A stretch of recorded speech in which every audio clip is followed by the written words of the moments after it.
எனக்கு பிரியமானவர்களே, இன்றைக்கு புதிய ஏற்பாட்டில் நம்ம பார்க்கும்போது தேவனுடைய ஆலயம் எங்க இருக்கிறது என்றால் நாம் தான் தேவனுடைய ஆலயமாய் இருக்கிறோம்.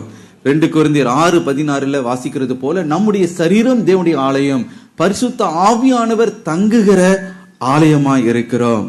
அவர்கள் அந்த நாட்களில் அந்த அபியா என்ன சொன்னார், சாயங்காலமும் மாலையும் நாங்கள் தகன பலிகளை நாங்கள் ஏறெடுக்கிறோம். நம்ம எங்க தகன பலியை புதிய ஏற்பாட்டில் ஏறெடுக்கிறோமா? இல்ல.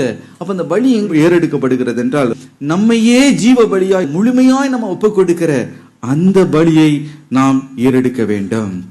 மாத்திரமல்ல, இங்கே அபியா என்ன சொல்லுகிறார் என்றால், சுகந்த வாசனையை தூபமாக நாங்கள் ஆலயத்துல இடைவிடாமல் நாங்கள் ஏறெடுக்கிறோம். நீங்கள் செய்கிறதில்ல, நாங்க செய்கிறோம் என்று அவர் சொல்லுகிறார்.